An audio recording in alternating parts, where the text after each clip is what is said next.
Hello, hello. Welcome to Meditation Nerd. I hope you're doing well. I'm glad that you're here. So, we're going to do another naked pause combined with an obscure meditation fact, just for funsies. Today, we are going to flip the script and we're going to take a look at things from a modern perspective and then working to the traditional foundation that started it all. So, I want you to start. Actually, let's do a tune in, is what I'm being guided to do. Okay, so we're going to do a little bit of a different tune in. So I want you to go ahead and soften your gaze or close your eyes, and we're going to tune in by setting the boundary with our breath. So go ahead and inhale, exhale, just settling in for a nice little meditative space. Inhale, exhale. One more time, setting the boundary for a little bit of a meditative space. Inhale, exhale. Okay. And with your gaze still softened or your eyes still closed, I want you to think of a time when you were so absorbed in whatever you were doing that you lost track of time. Could be a hobby, could have been something at work, could have been a walk, could have been doing dishes.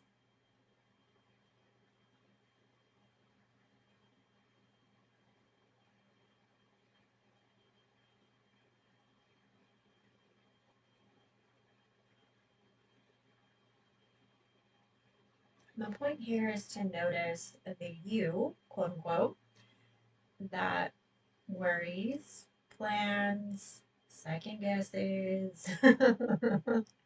It just faded away. Maybe it was more of a vanishing for you when you were doing whatever it was that fully absorbed you to the point where you lost track of time.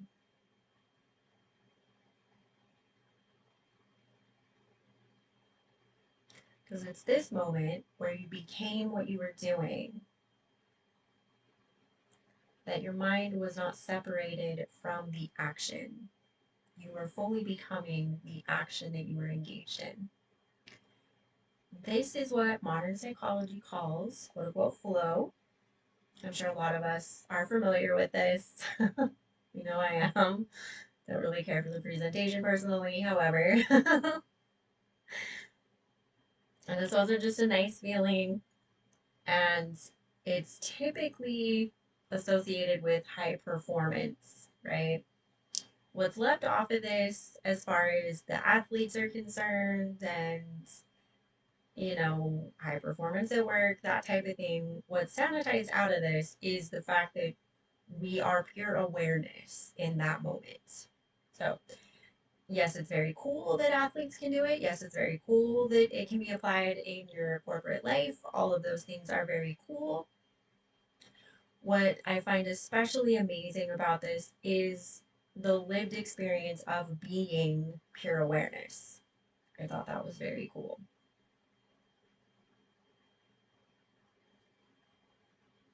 So, the naked pause for today, obviously, we're not going to be doing any calligraphy. Now, if you have calligraphy kits or if this is something that you're actively doing, feel free to apply this as we're going through.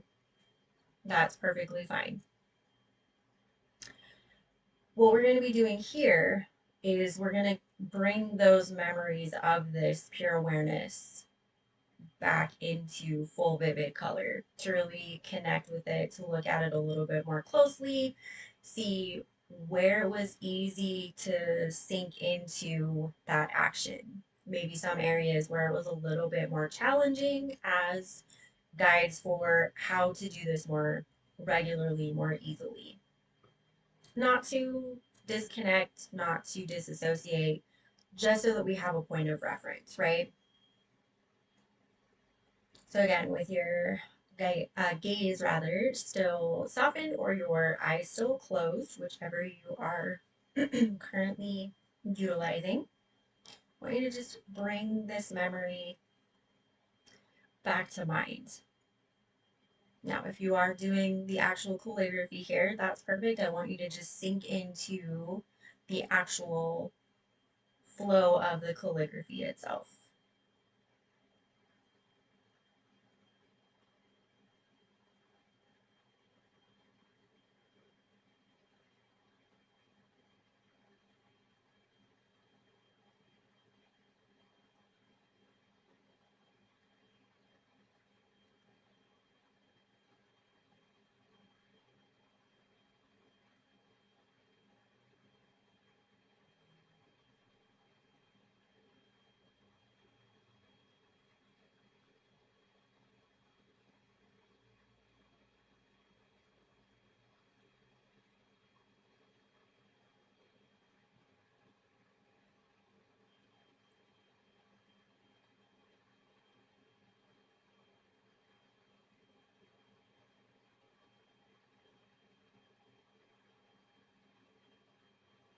And if it's safe for you to do so rather. I want you to notice how this pure awareness feels in your body as well.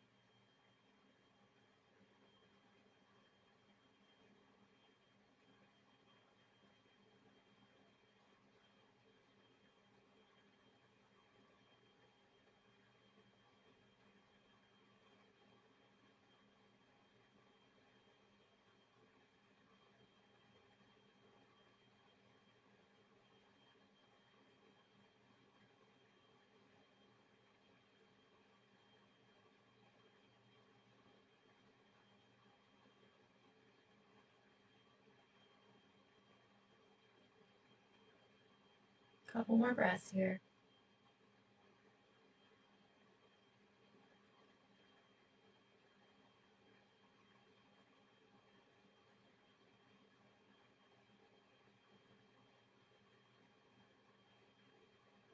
And one more. Inhale, exhale.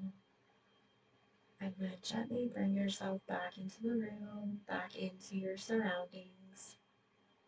And then today I wanted to close with the foundation.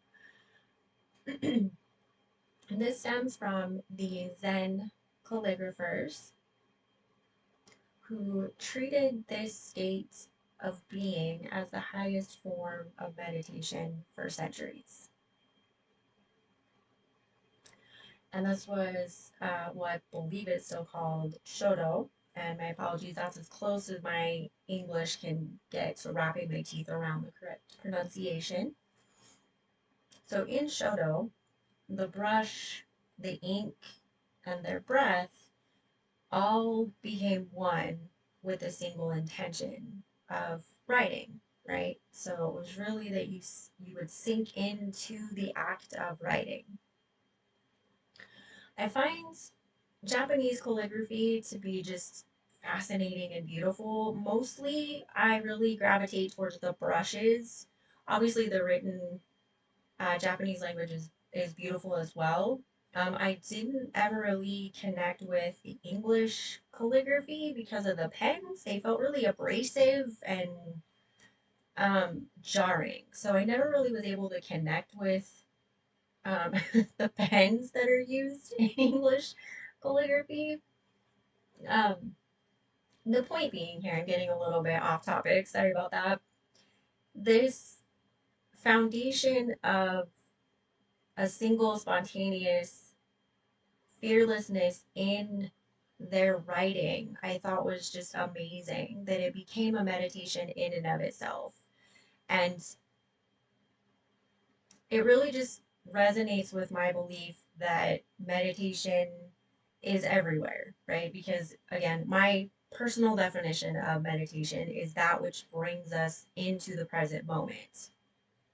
So it's very cool, it's very reassuring, kind of validating to see all the different ways that meditation has been approached, how it's been applied, the way it's been viewed throughout history. And it's really becoming clear that meditation wasn't ever presented as one sanitized version, right?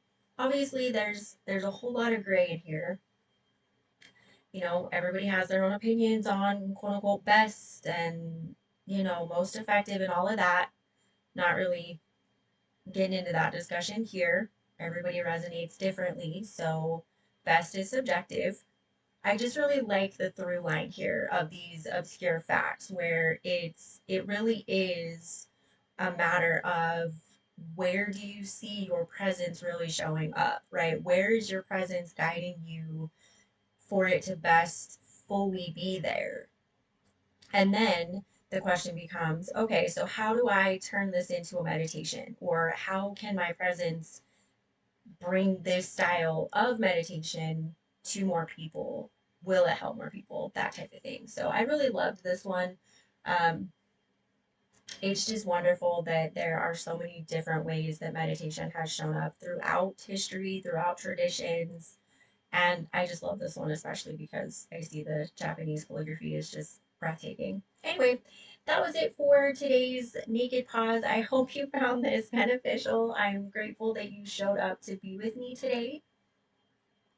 I hope that you will carry this with you and hopefully it will spark some illumination for you at a later time if it didn't today.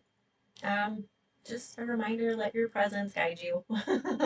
Let it show you where it wants to show up, how it wants to spark, and that's a beautiful place to start to see how your meditative practice wants to either grow or expand, maybe start something new.